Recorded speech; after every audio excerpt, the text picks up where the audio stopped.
Good evening, everyone. Sean Peers from Dental Peers here. I am the president of Dental Peers, and I'm excited that you've been able to join us this evening.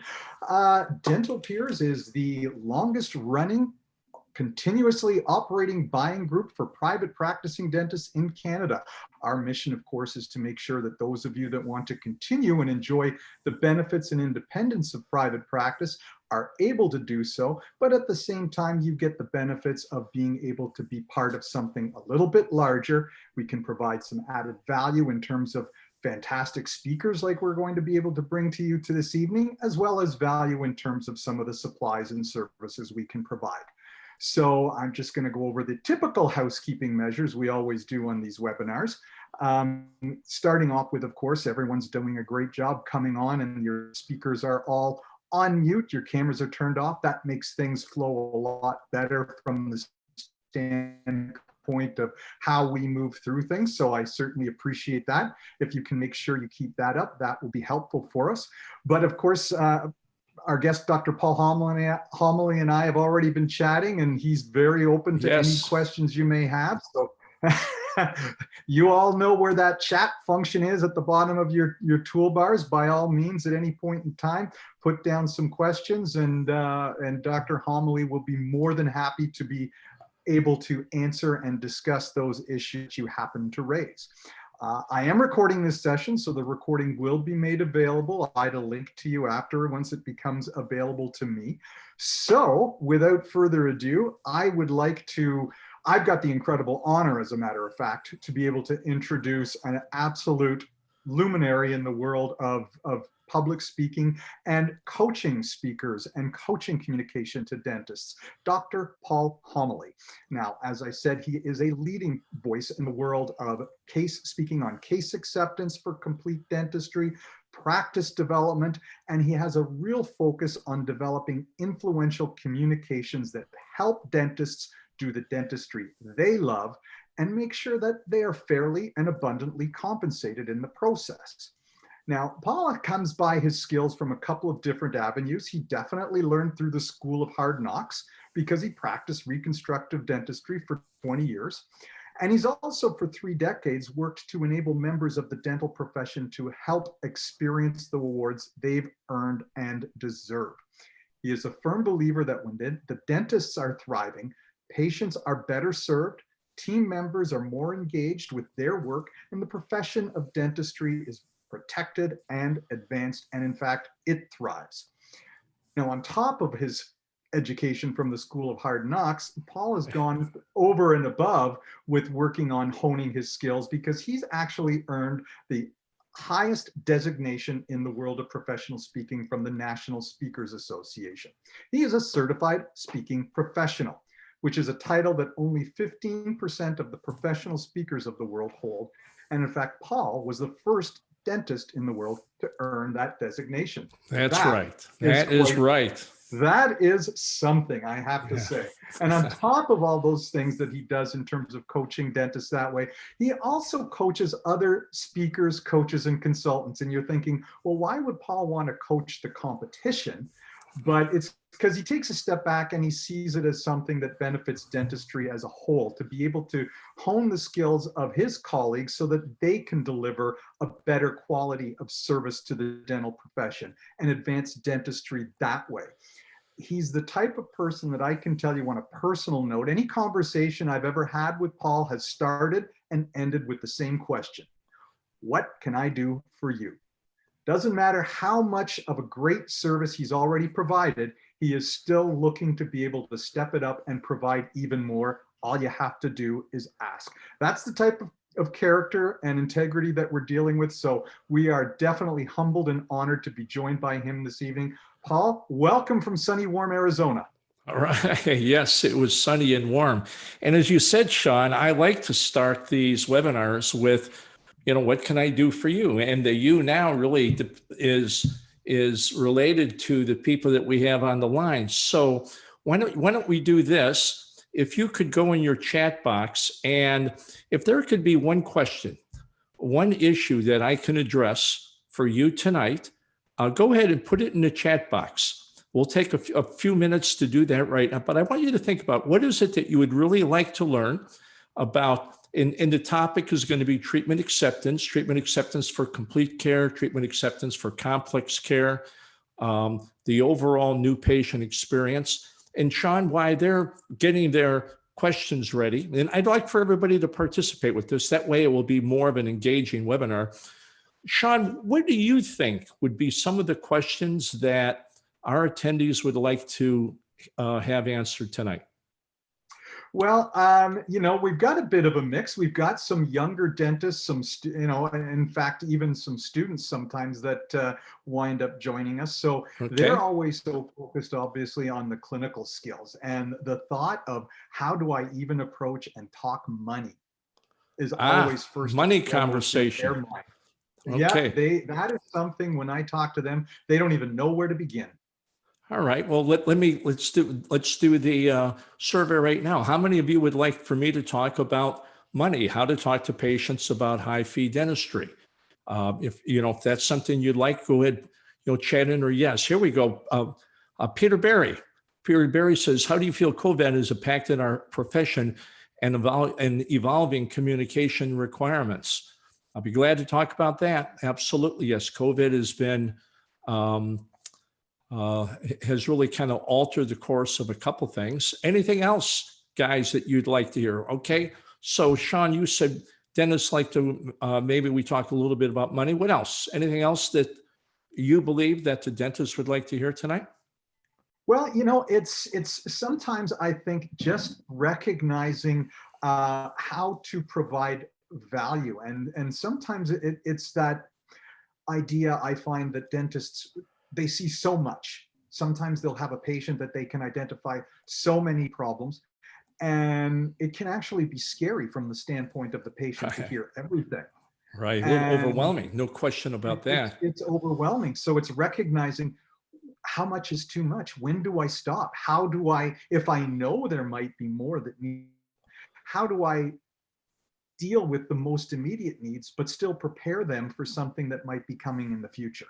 Sure, that's a big one. And especially with patients who are unaware of their conditions. They may think they're fine, or they may think they just have a few problems, but after you do the exam, they have a lot more than they anticipated. So let's do this. I'm going to go to my share screen right now, and I'm going to go through a presentation right now that I think is going to answer those questions and a lot more. So let's go ahead. I'm going to share screen here, and I'm going to make sure that we got the screen sound. There we go. Open preferences to grant access. You need to, have you allowed me to share screen? I've been able to by co-hosting, so I don't know what would have happened there. In the past, when I've done this, it's always worked by co-hosting. Okay. Share screen. Apps contains a screen. Okay. Zoom US will not be able to record the contents of your screen until it is quit. That doesn't make sense. Yeah, let's not quit right yet. Have you allowed multiple participants to share? Let me try this button here. Here we go. Here we go. I think we're going to be fine. There we go. All right, good. Sean, are you seeing the it's definitely not my screen anymore. All right. Let's see what we got here. Okay. Now you should be seeing making it easy for patients to say yes. Sean, you see that okay? That's what I've got.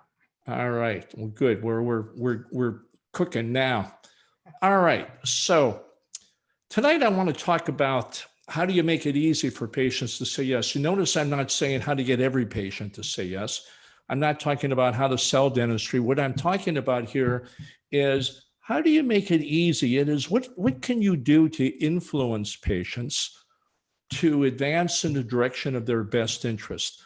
Some patients will be more ready than other patients. And I want to talk about what I've learned in my 30-year plus history of working with individual dentists and groups and the like. And tonight, really, I want to make you three promises during this webinar. So just hang in there with me. The first thing I want to cover with you that's going to be critically important is for you to understand the distinctions between minor versus complex care patients. The reason that this is important is that once you understand these distinctions, then and only then are you best able to produce the best possible new patient experience. So it's going to be about what are the distinctions between minor versus complex care patients relative to the new patient experience and the case presentation process. That's the first promise I'm going to make for you tonight. Second promise is understanding how to discover why patients want dental care. This is a big deal. We do a really good job of telling them how we're going to fix their teeth, but one of the big mistakes that I see many dentists make is they never discover why a patient wants their teeth fixed. Now, I'm not talking about the patient that comes in with a toothache or a broken front tooth. That's obvious why they want it. But I'm talking about the chronic care patient, the patient that hasn't been to the dentist for a while, who's got chronic conditions. What's going on? What is the behavioral benefit these people seek? Secondly, I promise to show you how to discover how dentistry needs to fit into your patients' lives. You see, that's another piece that we miss. Oftentimes when dentists run into some challenges with treatment acceptance, oftentimes they write it off as, well, this patient has a low dental IQ. I can tell you right now from coaching literally thousands of dentists for over 3 decades, low dental IQ is not the chief reason why patients don't go ahead with care. The chief reason why patients don't go ahead with care is because the dentistry doesn't fit into their life right now. It could be a budget, could be a work issue, could be a health issue, could be a family issue, but people have got a lot of things going on in their lives. And one of the things that we'll do tonight is I'll show you how to discover how things need to fit into patients' lives. Because when you know why they want their teeth fixed and how it has to fit into their life, patients really get a sense of personal connection with you. Promise number 3 is I'm going to show you how to present complete care in half the time with twice the impact. Let me talk a little bit about complete care. Complete care, Sean, doesn't necessarily mean complex care. You can have a young patient where complete care might be a filling and a cleaning and maybe a simple restoration. That's complete care because they have modest conditions in their mouth. They don't need a lot. Complete care for an older patient with missing teeth might be a full mouth reconstruction. Complete care is really creating an optimal experience for patients: function, comfort, aesthetics, phonetics, airway, and patient safety. For some patients, that's relatively modest amount of dentistry. For other patients, it can be a full mouth of dentistry. And tonight is about how do you present complete care in half the time with twice the impact. I was on a webinar the other night and the dentist made a statement that he takes over an hour to explain to patients how he's going to fix their teeth. Now, I'm going to make a real strong statement here. If you're spending an hour to describe to patients how you're going to fix their teeth, that patient probably stopped listening 5 minutes into that conversation. You don't need to spend an hour trying to teach patients how to be dentists. I'm going to show you a way that you can do it in half the time and twice the influence. At the end of this program, I'm going to show you a videotape of me actually presenting care. Also, at the end of this videotape, I'm going to show you how you can get more information about some of the topics. We can't cover everything tonight, Sean, but I'm going to try to hit these 3 promises. How's that sound? That sounds excellent. I'm sure everyone's going to enjoy it. Okay, so let's go. Let's talk about some myths. Let's talk about some things that I run into all the time with dentists on webinars and on live programs. And one of the leading myths, Sean, is I hear a dentist say, well, I practice in a small town and my patients don't accept complete care. Or I practice in the city and my patients don't accept care. Or I practice in an area that's got a lot of dental insurance in my, or I practice in, well, you can just fill in the blank. I've heard this for 30 years. I practice in a fill in the blank and my patients don't accept complete care. That's the myth. The fact is, it's human nature for patients to want to feel well cared for wherever they live. And your ability and your success presenting complete care is not determined by where you live. Okay. There can be some extreme situations to where if you're practicing in the middle of nowhere and people have no money and no life, okay. All right.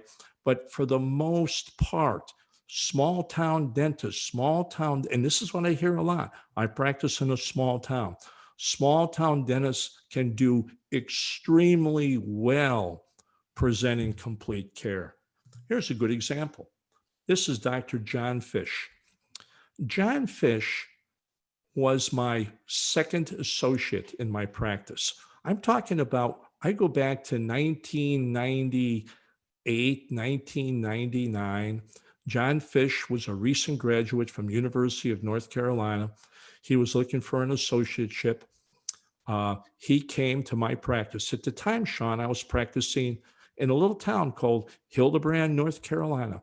Hildebrand is about 70 miles southeast of Charlotte, North Carolina. I bought about an acre and a half of raw land, put up a 1,400 square foot dental practice right at the busiest intersection in Hildebrand. Hildebrand was so small, the busiest intersection didn't even have a stoplight. It had a stop sign. John Fish came and practiced with me, and he watched me do dental implants, and he watched me manage my practice.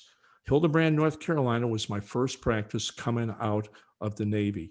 And it's there I placed my first implants. It was there that I developed much of my practice management philosophy. And I discovered that patients, once they sensed in you, once they sensed in me a sense of benevolence. Benevolence means that benevolence is when someone gets the feeling that your intention is to do well by them, to serve them. Once they get a sense of benevolence, once they get a sense that they'll be well cared for, amazing things happen. John Fish still practices in Hildebrand, North Carolina. John's practice is almost, I think it's basically exclusive to implant reconstructive dentistry. John does amazing full arch cases, and he's in one of the smallest towns that you can imagine. So that first myth I like to go after, it isn't where you live. It's the character that you can manifest with your patients to give them a sense that they'll be well cared for. That's the magic. Myth number 2 is, I'm not confident presenting complete care and its high fees. I hear that a lot, especially from younger dentists, but not just younger dentists, Sean. I hear that from dentists who've been in practice for many years. I'm not confident about talking about money. I'm not confident about presenting complete care. I'm worried that if I present complete care, patients will be overwhelmed, that I'll lose patients from sticker shock. And that's a serious problem right there, because you see, in the surveys that I've done, Sean, and I'm talking about surveys over the last 10, 15 years, I've surveyed dentists, and nearly 70%, 70, Sean, 70% of the general dentists that I've surveyed are reluctant to offer complete care to their patients. And you know why? They're reluctant because they fear overwhelming patients, or they fear losing patients from sticker shock. And that's a big problem, because here's why. That puts the dentist in a dilemma. The dilemma is, is if they don't present complete care, that is, if they don't reveal all the patient's conditions, if they don't offer care for all conditions, then they're in violation of dental ethics and standard of care, especially now with COVID-19. In the chat, I read that, how has COVID-19 changed things for the treatment presentation process? I'll tell you how it's changed. It's raised the bar. We have a greater responsibility now of eliminating any oral conditions that could be opportunistic to a pre-existing medical condition that COVID-19 can be opportunistic to. So we have a higher responsibility now that COVID-19 is in the world for us to make sure that our patients have the opportunity of understanding what complete care is. Our duty is not to get them to say yes. Our duty is in the recommendation of complete care. And that's what tonight is about. How do we recommend complete care to patients without losing them from overwhelm or sticker shock? And the myth is, I'm not confident. Well, the truth is that no one is confident when they're first starting out.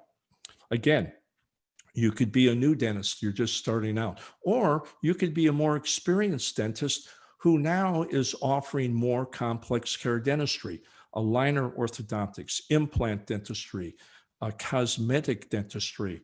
And so in some ways, the mid-career dentist is just starting out in presenting complete care in high fees. This is Ashley Harrison. This is a screenshot from a video that Ashley Harrison and I did, about 8 years ago. Ashley Harrison was out of school by about 2 or 3 years. And she was just as green as you could be. And she's a general dentist, and she was in a big group practice called Pacific Dental Services. Pacific Dental Services hired me to create their new patient and treatment acceptance process. And I asked Pacific Dental, I said, give me 6 or 7 dentists that we can run a pilot program on. Let's just install this treatment acceptance process to a handful of dentists. Let's see how it works for them. And that way we can move forward with the whole group. I knew it was going to work for them, but oftentimes when I work with big groups, they kind of want to walk before we run with this thing. Well, Ashley Harrison was right out of school. She was a single mom. She was stressed out. And I remember my first interview with her. She practices in the Denver, Colorado area. I sat down with Ashley, and 10 minutes into the conversation, she was in tears. She said, Dr. Homoly, I'm seeing 60, 70, 80 new patients a week. It's killing me. I can't imagine practicing dentistry the rest of my life this way. However you can help me, I will. Whatever you tell me to do, I will. I'm thinking, boy, that's a good attitude. So Ashley and about 6 other practices I worked with for about, 6 or 7 months. Ashley bloomed. Ashley absolutely changed the entire nature of her practice. She got so good, in fact, that when Pacific Dental asked me to create a series of training videos, I asked if we could use Ashley as the example dentist. And this is a screenshot of Ashley during the new patient interview. We made a whole series of videotapes. So my point is that Ashley was a new dentist. She lacked confidence in presenting complete care. She lacked confidence in quoting high fees. And after a relatively short period of time, we'll call it 6 months' time, Ashley rose to the place where she's one of the top producers in Pacific Dental Services. Her hygiene department is one of the top producers. And I believe right now, Ashley owns 2 or 3 additional practices. Myth number 3. My patients will only accept dentistry their insurance covers. Boy, I hear this all the time. Now, the insurance issue up in Canada is a lot different than it is here in the States, but still, patients often have a mindset that, well, if my insurance won't pay for it, then I'm not going to do it. And then dentists, after a while, get to be gun shy, right? Patients almost teach them to only treatment plan what their insurance will cover. And that's no way to live. This is the fact I was talking about earlier. Over 70% of dentists don't present complete care. I mean, this myth is running rampant. And the example I want to show you, this is the homepage for a group called Carolina's Dentists. This is a group practice. There are about 35 or 40 practices in this group. They're in Virginia, in North Carolina. They're reaching down into Georgia right now. These obviously aren't the dentists, but this is from their homepage. The dentists involved in this group generally were a couple years out of school, and they're in a heavy PPO area, and boy, they really had the attitude, but our patients will only do what we recommend, what their insurance will cover. Well, sure, insurance is important to them, but in the period of 2 years' time, we created 35 dentists with $1 million plus productions, and we created 2 dentists that had $2 million in collections. 35 dentists in $1 million collection, 2 dentists in $2 million in collections. And they're in a heavy insurance area. Yes, patients will accept care beyond their insurance coverage. And tonight I'm going to show you some of the techniques and some of the experiences patients need to have in order to make that happen. Okay? Now, one of the things that's going to be critical here is to understand the difference between a simple care patient and a complex care. This is my first promise to you. I want you to imagine that all your patients are really divided into 2 groups. Those patients whose complete care fee is less than $3,500 and those where the fee is greater than $3,500. Remember, this is complete care. This is all the care they need for optimal function, comfort, aesthetics, phonetics, airway, and patient safety. Those patients where, if you look at this graph, the horizontal scale of this graph shows the complexity of care. All the way to the left is simple tooth dentistry, simple cleanings and fillings. All the way to the right is complete care dentistry, full mouth reconstruction, implants, orthodontics, sophisticated prosthodontics. Right in the middle, I have a vertical dotted line. That vertical dotted line is the dividing line between simple versus complex care dentistry. Those patients whose total care fees are less than $3,500, they're to the left of that vertical dotted line. We're going to label them left side patients. Patients with complex need, we're going to label them right side patients. I want you to imagine now, all your patients are either in one bucket or the other. Why is this important? It's important because left side and right side patients respond very differently in the new patient experience. Let me go through this pretty quickly. Left side patients typically are young. Left side patients typically have minor conditions in their mouth. These patients typically have minor disability. If you're taking notes right now, this would be a good time to do it.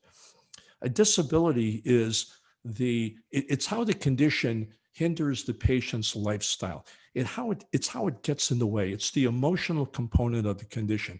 For example, Helen works at the bank. Recently, she chipped her front tooth. She walks into the bank and she notices people looking at her chipped front tooth. After a while, she gets embarrassed. The chipped front tooth is the condition. The disability is her embarrassment. You'll never find a disability in the mouth. You will not find disabilities in the radiographs. Disabilities are hindrances to the patient's lifestyle. And what I'm saying is that typically left side patients have minor disability. It's not a major life interrupting event. Left side patients typically have minor fit issues. This would be a good place for you to take notes also. Fit issues are those life circumstances that patients need to fit their care into their budget, their work schedule, their family, their travel, their education, everything they're doing. They have minor fit issues. Why? Because the time and cost of their dentistry is relatively modest and they can fit it into their life. Here's a biggie. The driver of treatment acceptance for left side patients is patient education. Here's why. Oftentimes, left side patients don't have any symptoms. They're not aware of their conditions. They come in, you ask them how you can help them. They say, well, I'm here just for an exam and a cleaning. You have any problems? They say, no, I think I'm fine. You do an exam, see a mouthful of class 2 tooth decay, asymptomatic periapical abscesses, impacted third molars, posterior malocclusion, and it goes on and on. The patient education aspect of these patients enables them to become aware. They become aware of their conditions. Once they become aware of their conditions, then they become concerned. Concern is a form of disability. In other words, we educate our patients into concern. Finally, these patients typically are ready for care. Why are they ready? Because it fits into their life. So this type of patient responds well to patient education, and the dentistry typically can fit into their life. Right side patients are very much different. Right side patients are typically over 50. These people have major conditions, partial edentulosum, aesthetic, phonetic issues, TMJ issues, periodontal disease. These folks have major disability. It's just not some minor class 2 tooth decay. The disabilities is they have difficulty eating. They have issues with their medical history. They have intimacy and speech problems, confidence problems, huge personal hindrances in their lifestyle. These folks have major fit issues. It isn't a $1,500 fee. It could be $15,000. And it could take several months for these people to get their teeth fixed. So there's a huge amount of it. There's huge issues how these people need to fit the dentistry into their life. Here's the big one right here. The driver of treatment acceptance for these right side patients is giving them the experience of being understood. See, it's not about educating them. They know they've got conditions. They may not be aware of every single periodontal pocket they have, but they do know they are unhappy. And what these patients to respond to is you understanding them. That is taking time to understand why they want their teeth fixed and how it needs to fit into their life. And I'm going to show you how to do that. And typically these patients rarely are ready for care. But typically when I will do talks, I'll ask the group, how many right side patients whose total care fee is greater than $10,000? How many of these people are ready to start care, complete care, when they hear their treatment plan? And typically dentists tell me fewer than 5% of their patients whose total care fee is greater than $10,000 are ready to start their care when they first hear their treatment plan, okay? So that's left side and right side. The big distinction here is that the new patient process for left side patients will focus on patient education. For the right side patients, we focus on giving them the experience of being understood. One of the big challenges that dentists have when they decide to do more complex care dentistry. For example, let's say you've been in practice, 6-7 years, and you decided that you want to start doing more aligner orthodontics, implant dentistry, cosmetic dentistry, doing more complex restorative dentistry. You've been successful on the left side. Now you take some courses on implant dentistry, you come back to your practice, and the mistake that many dentists make is they use the same treatment acceptance process, the same new patient process that was successful at left side patients. They use the same process on right side patients. And that's when they run into problems right there. And this webinar is really designed to help you understand what are those differences and how you can overcome them.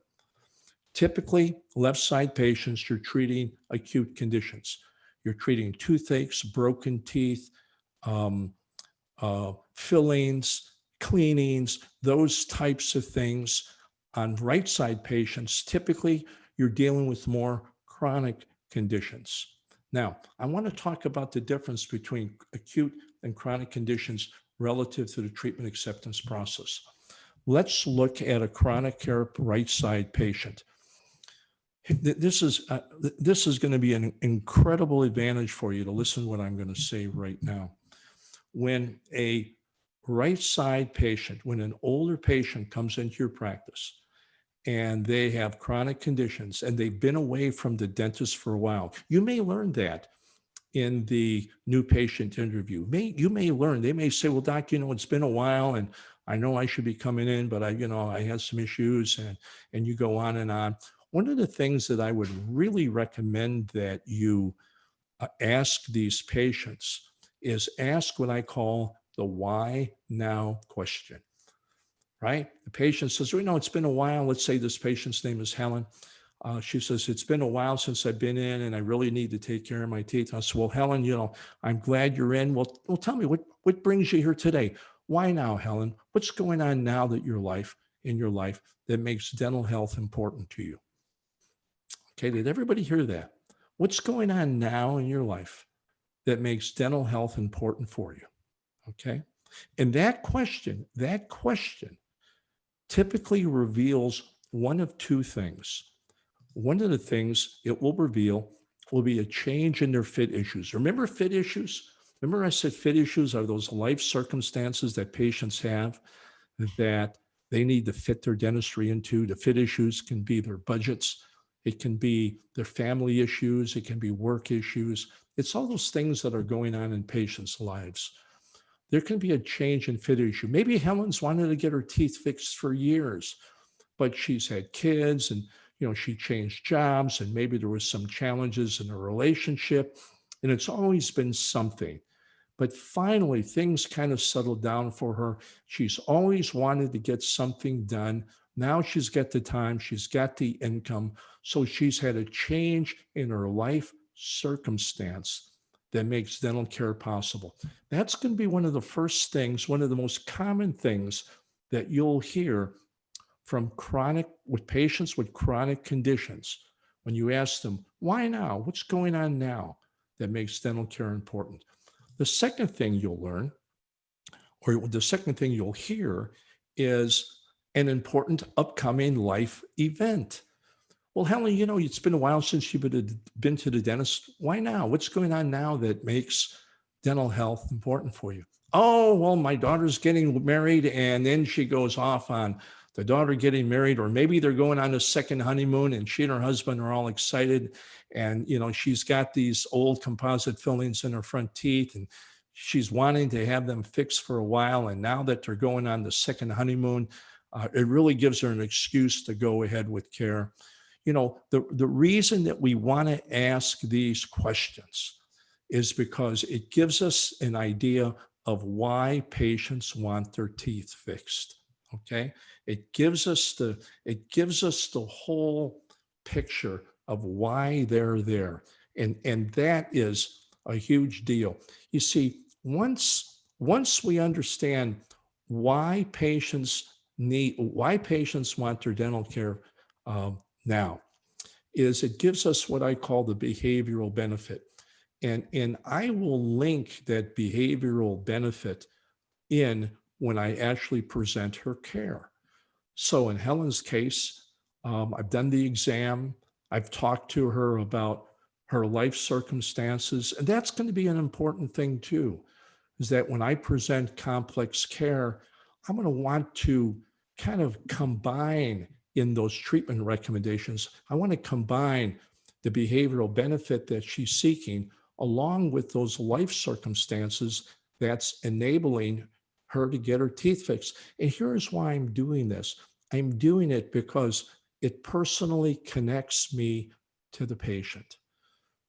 Understand this. Don't miss this. Dental care, especially complex dental care, to patients is personal. They want it to be personal to you too. This may not be true with the modest care patient who just wants to get in and out. Hey, I get that. But for patients with chronic conditions who would require implants or cosmetics or orthodontics, that's a big step for them. And they want it to be significant to you too. And by you taking the time to understand why they want their teeth fixed and how it has to fit into their life, what it really does, it honors patients. It gives them a sense of connection. And that piece right there, I guarantee you, if you can talk and if you can discuss and if you become aware of why people want their teeth fixed and how it needs to fit into their life, like Helen going on that second honeymoon, right? There's nothing that you can tell Helen about periodontal treatment or implant dentistry that's going to be more interesting to her than your promise of getting her looking great and confident for her second honeymoon. It's the emotional aspect of this. And Sean, that just simply doesn't exist so much in the culture of dentistry.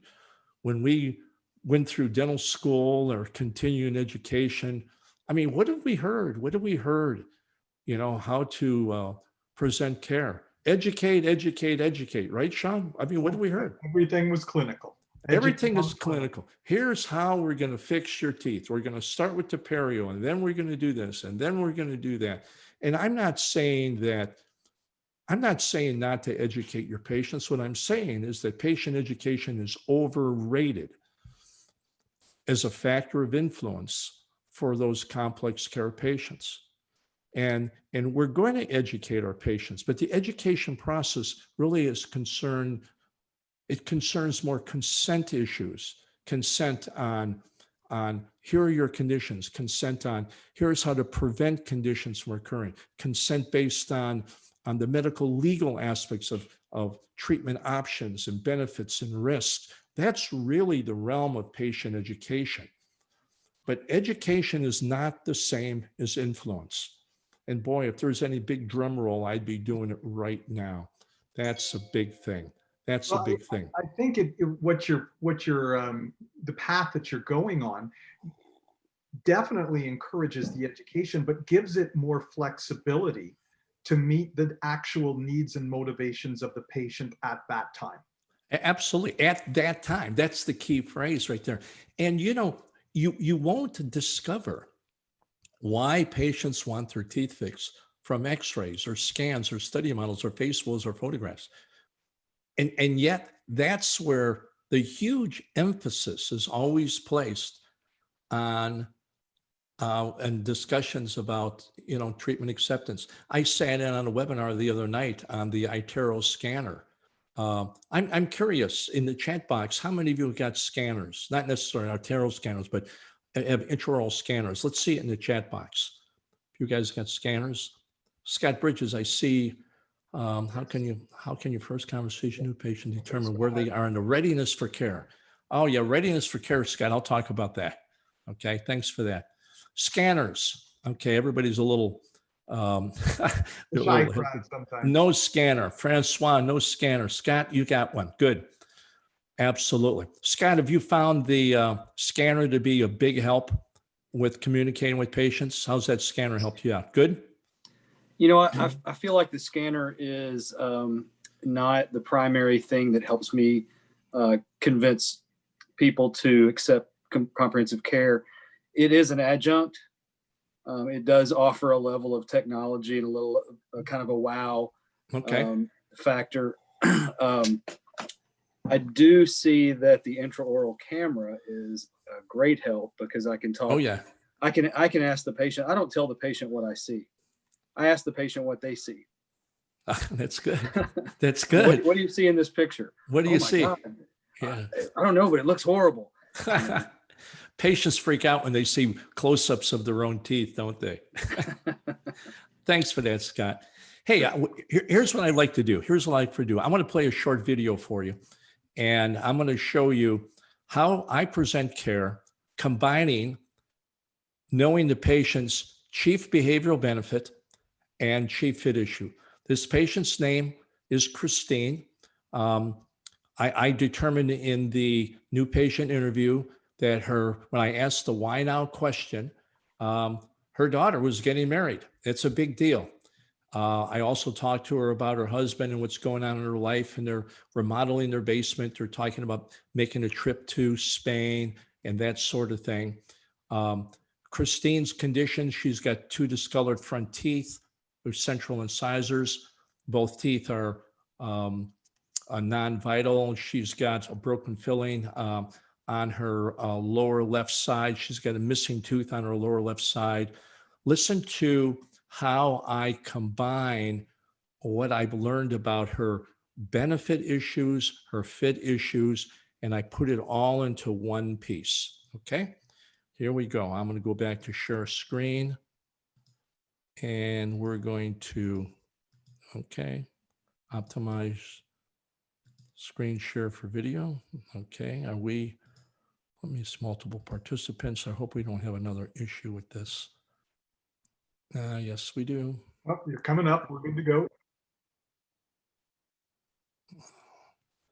Oh, I don't know what's going on here. that is a little bit strange, yeah. But we're seeing your screen. Are you seeing my screen right now? Yep. Okay. All right. Now, it looks like it's all reverted back to number 1. This Zoom has got some odd stuff going on, and I'm just going to zip forward to this video. Oops.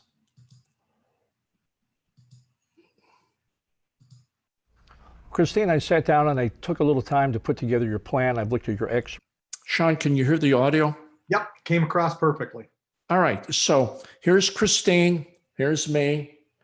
This is a role play. She's not a real patient, but this is an actress, okay?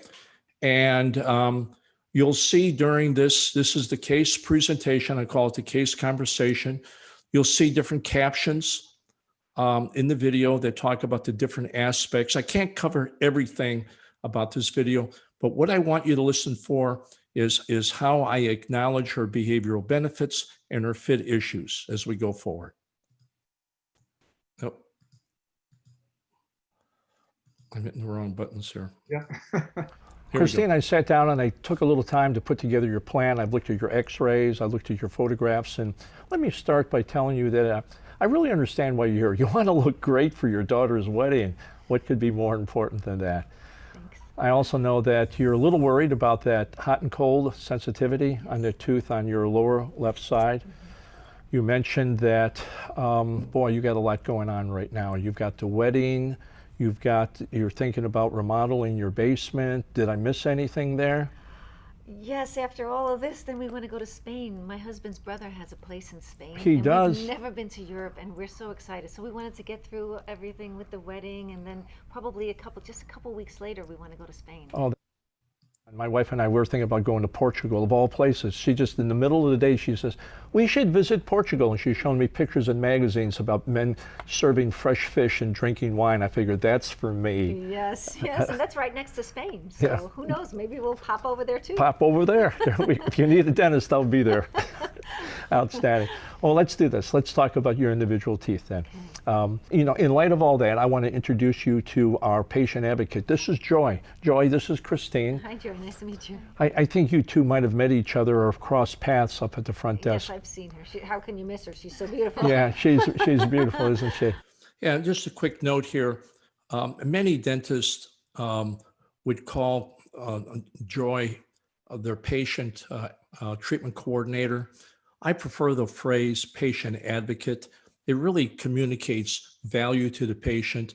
Treatment coordinator is more of a job description. I strongly prefer the label patient advocate. And in Joy's role in this, we'll be discussing fees, financial arrangements, insurance, that kind of thing. I introduce the patient advocate early in the treatment presentation. She's present during the treatment presentation. That's the key thing. Yeah, she's an expert at helping patients fit the care into their budgets, into their schedules. You two will have a chance to talk when we're finished with this conversation, so you'll really enjoy the conversation with her. So let's start with your two front teeth. What we would do there is I would remove that darkened enamel and replace it with a new enamel-like material. While we're doing that, the inside of those teeth have died from the impact from your accident. Yeah. The inside of the pulps are dead. I'll sterilize the inside of the teeth so they don't continue to darken, and we'll cover them with a porcelain-like material. It's called crowning the teeth. Here's an example of a patient who had dark front teeth. What we did there is exactly what I just told you what we would do. Here's the before, here's the after. Wow. Yeah, that's really beautiful. Yeah, they blend in really well. And we'll take some time, because your other teeth, the teeth adjacent to the front teeth are very good. I mean, I really like the color of those teeth. So that'll blend in perfectly as well. well, you'll be part of that decision process. Oh, great. We'll have shade guides, we'll look at it, we'll work with a really good dental laboratory that will be able to match that really well for you. That'll be wonderful. Second step we'll do is that tooth on your lower left side. That is a large broken filling. Remember I showed you that photograph of that large broken filling on that lower left side? That tooth will require what we call crowning. Just like we're doing to the front teeth, we'll crown that back tooth for you. Here is an example of, these are some back teeth that had some broken fillings in them, and these are the crowns that we replaced. See, here's the silver filling right here. Now you don't see anything silver. It's all tooth colored right in that region right there. The third area is you're concerned about the mouth odor and the gum infection that I told you about. My recommendation there will be, I'm going to introduce you to our hygienist, Rita. She's terrific working with patients. She'll show you where the infection is. She'll show you how to control it. And what we don't want to have happen is that infection to spread to the front teeth. We don't want the infection to ruin their appearance. Okay. Well, that would be great. Notice how I presented periodontal care to her. What I didn't do is educate her. What I did is I prevented the benefit of periodontal care. The benefit of periodontal care for Christine is I don't want that gum disease to ruin the appearance of the front teeth. That's the influencing aspect of this. Now, in the consent conversation that I'll have after this conversation, which will occur at the same appointment, I'll talk about the biological reasons why we're treating her gum disease. But notice I didn't get into a description of bone loss and gram-negative anaerobes and all of that. I simply related the treatment of her gum disease as an antagonist to the behavioral benefit she's seeking. I'm saying gum disease can be an antagonist to the appearance of your front teeth, because the appearance of her front teeth is the most important thing to Christine. But you give enough for her to be able to understand the connection between her condition and what's going on. Exactly right. It's so easy to over-educate patients at this point. So we're talking about what's the benefit. Everything that I'm recommending to her all leads to the chief benefit that she's seeking. Oh, I keep going to the wrong slide here. Let's go. Christine, I sat down and I took a little time to put together your plaque from your accident. Yeah. The inside of the pulps are dead. Blend in perfectly as well. Well, you'll be part of that decision process. Oh, great. We'll have shade guides, we'll look at it, we'll work with a really good dental laboratory that will be able to match that really well for you. Here comes the periodontal treatment. Second step we'll do is that tooth on your lower left side. That is a large broken filling. Remember I showed you that photograph of that large broken filling on that lower left side? That tooth will require what we call crowning. Just like we're doing to the front teeth, we'll crown that back tooth for you. Here is an example of, these are some back teeth that had some broken fillings in them, and these are the crowns that we replaced. See, here's the silver filling right here. Now you don't see anything silver. It's all tooth colored right in that region right there. The third area is you're concerned about the mouth odor and the gum infection that I told you about. My recommendation there will be, I'm going to introduce you to our hygienist, Rita. She's terrific working with patients. She'll show you where the infection is. She'll show you how to control it. And what we don't want to have happen is that infection to spread to the front teeth. We don't want the infection to ruin their appearance. Okay. Well, that would be great. The last thing that I want to talk to you about is something that you... I don't know why this is happening. I swear I don't. Christine, I sat down and I took a little time at the top of the implant, missing tooth on your lower lip. Last thing that I want to talk to you about is something that you Okay, I'm going to recommend to her a condition she is not concerned about. I discovered her lack of concern during the examination appointment. I asked her, "Are you concerned about this missing tooth back here?" She says, "Not really." And I just kind of let it go. But now I'm going to, because I'm recommending complete care, I'm recommending a condition for a treatment for a condition that she's not concerned about. Listen to how I do it. told me that you're not concerned about, and I understand that. That's the missing tooth on your lower left side. And even though you're not concerned, Christine, I want you to know that I am. And when you're ready, what I would do is suggest to you that we place a dental implant in that area. The top of the implant peeks through the gum, and we put a crown on top of that implant, just like we're doing to the tooth behind it. And of course, we'll do that when you're ready for everything. Christine, what? Okay, so now I presented complete care. But the real trick is how I presented care for those conditions she was not concerned about. And the way I did it is I acknowledged her lack of concern. I didn't argue with her. I didn't try to overcome it. I didn't try to educate her out of it. I simply said, "I understand you're not concerned, but I want you to know that I am. It's my job to be concerned. And when you're ready," and then I went ahead and made a treatment recommendation as if she was ready. And that statement, "when you're ready," removes any sense of sales pressure or sense of urgency on this patient's part. And do they often respond then with, oh, tell me more about this? Does it enhance or make them feel more ready? Well, the intention is not to make them ready. The intention is to make them aware that I'm concerned and it's important. And it's in the form of an invitation, Sean, that I want patients to get a sense of what's important to me.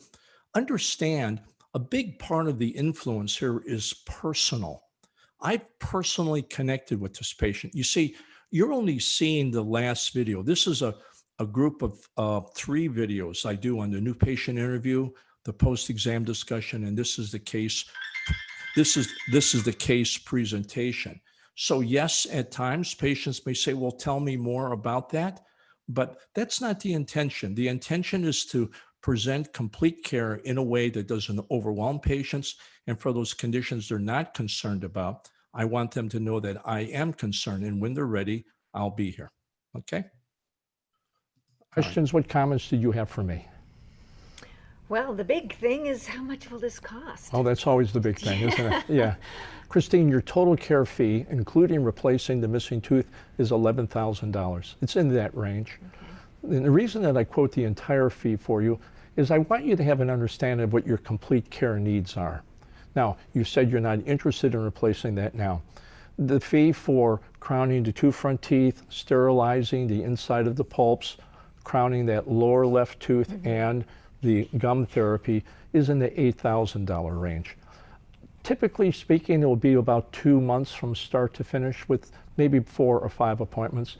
Okay. Does that fit for you? Is that comfortable for you?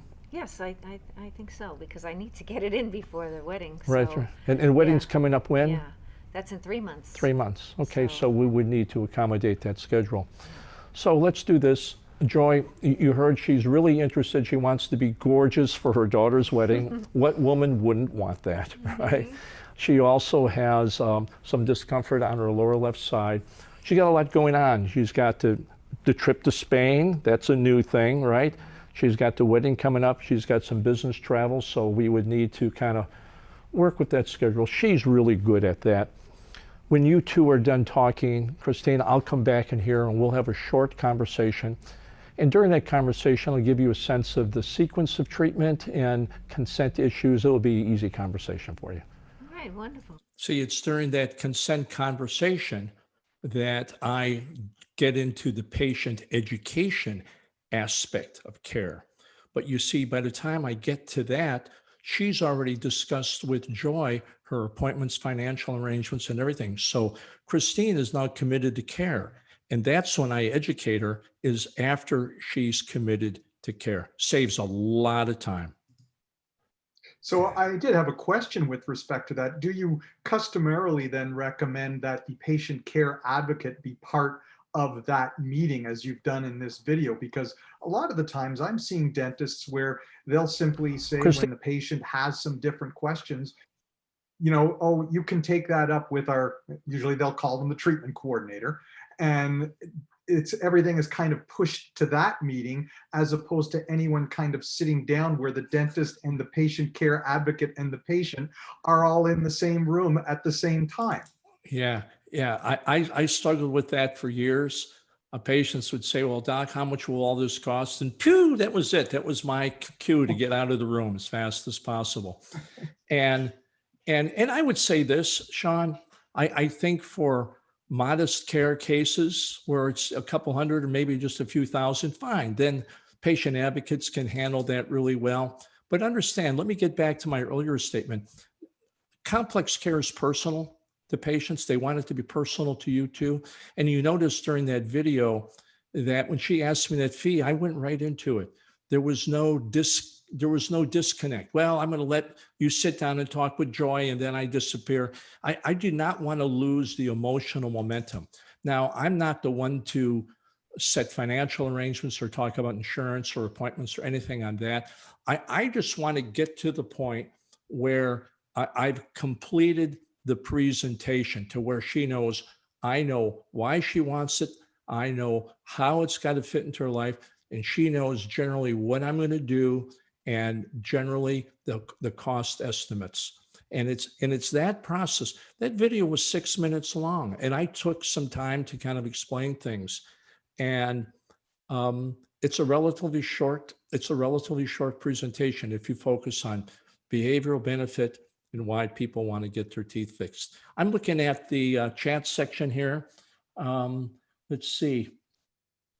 Intraoral camera, that's good. I'm a big believer in photography too. You notice that little iPad I was using, I like holding it right there and the patients can look at it really close. And intraoral photography, and those photos I was showing were full face before the two front teeth, that was a full face before and after. The fillings was an intraoral quadrant photo of before and after. Right. Good. Wow. Yeah. It's an hour right on the head here. I was just going to say that. Yeah, we went pretty good here. Let me say one thing here. For those of you who would like to have more information, do this. Pick up your smartphone and text the word leadership, because I teach treatment acceptance as a leadership process. Go ahead, text the word leadership to the address 55444, 55444, and the keyword would be leadership. And what will happen is that you'll get a text back asking permission that I send you some stuff. And what you're going to get is a link to my online program, where this video I showed you is part of that online program. So go ahead and text leadership to 55444, and that way, if you guys are interested, we can stay on this roll that we're on. Questions, comments for me, from anyone, from you, Sean? Now, you mentioned with respect to texting on to this 55444 to text leadership.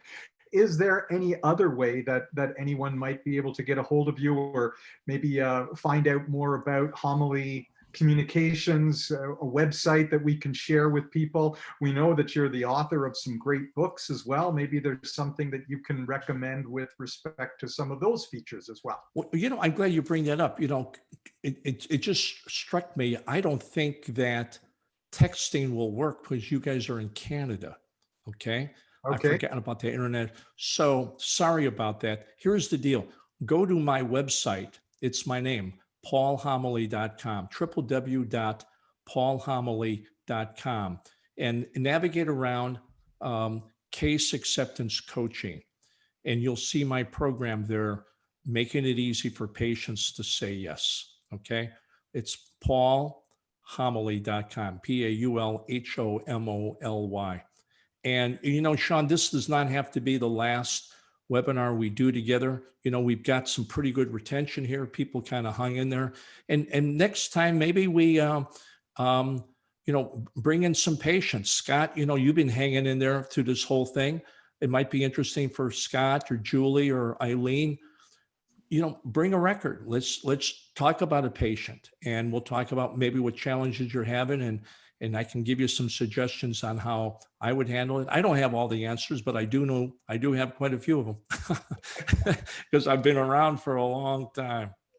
And I certainly recommend, if anyone here, if you haven't had the opportunity to see any of Paul's videos, I remember going back now a few months, Paul and I were exchanging a lot of emails, and Paul was bringing my attention to some of these fantastic videos that he had available through his website. So I certainly encourage people to take advantage of that opportunity and reach out to Paul. Maybe there's an email address that you can share as well, Paul, where they can reach out to you to learn more. Sure. My email address is real simple. It's my name, paul@paulhomoly.com, PAULHOMOLY, paul@paulhomoly.com. And if you go to my website, right on the homepage, you'll see a group of videos called Essays on Leadership. And one of the issues was, how has COVID-19 changed the treatment acceptance process? And I did a whole video on that. So you can go there and check that out. Scott, you've been a great listener here. Any questions, Scott? Anything you'd like for me to touch on? Well, I don't have any questions. I'm basically a cheerleader for you. I go way back with Isn't It Wonderful When Patients Say Yes, the original. Oh, the original one. And even I read Dentist and Endangered Species even before I graduated dental school. But this is a really great refresher for me and anyone else who's listening. I would just like to say that these techniques really, really work, and also that we stray from them from time to time. I have, and I'm looking to get some of that mojo back, and that's what brought me to this webinar and some other things. I've been rereading some of the books, and it really, it's like I've said in the past. When I listened to the first "Isn't It Wonderful When Patients Say Yes" set, I was selling dentistry I didn't know how to do because I was right out of dental school. Good for you. So this stuff works. Where do you practice, Scott? I practice in Paducah, Kentucky. It's a small town. Okay. And I've been doing comprehensive dentistry for 17 years here. Sedation and comprehensive dentistry, done cases that you can't believe you could get out of such a small town. Well, then you could really identify with one of my first principles about it isn't where you live. It's how you give patients the experience. That's the absolute truth. It really is. Absolutely. Well, good enough. And Scott, if you want to refresher the online program that I have right now, it's my 4th upgrade. I just upgraded it last week. Check it out. And I think that you'll really like it, everyone. Hey, my wife just walked in. She's waving her arms. Supper's on the table, everybody. Sean, thanks so much. Scott, great to see you. You read Dentist and Endangered Species. Good for you. Yeah. And I'd like to thank Scott and everyone else for joining us. Scott, you're probably one of the warmer ones being down in Kentucky. Most of the rest of us are all Canadians up here. So the winter coats have been broken out as we're all getting ready for colder times to come. But thanks for taking the time to join us, and also to all of my Canadian friends and guests here. And of course, to Dr. Paul Homoly for a wonderful evening. Thanks for all the great tips and information. And I think Scott touched upon something really great there, that idea that we learn it, we can internalize it, but we can stray, and having a refresher is always a good thing. So Dr. Homoly, through his tapes, his videos, all those sorts of things, if you think that refresher is something that you're going to need now, this is certainly the time to reach out to him at the website, and I'll make sure that information gets passed along with the recording. So thank you so much. I'll let you go enjoy dinner. And everyone, thanks for being here. Good night. Remember, December 9th is going to be the next in the Dental Peers webinar series. That one, I am going to be bringing in my friend Ashley from the Canadian Centre to End Human Trafficking. We're going to take a little bit of a different tact, and we're going to be talking about what we can see in the world of dentistry to help us identify situations where human trafficking might be taking place and what we can possibly do about it. A little bit of a serious topic, but I think an important one. And so I hope you'll be able to join me for that one. Paul, I definitely hope that we can do this again. You've been a great. Absolutely. All you got to do is ask, Sean. Okay, good night, everyone. Good night. Good night. Thank you so much, everyone.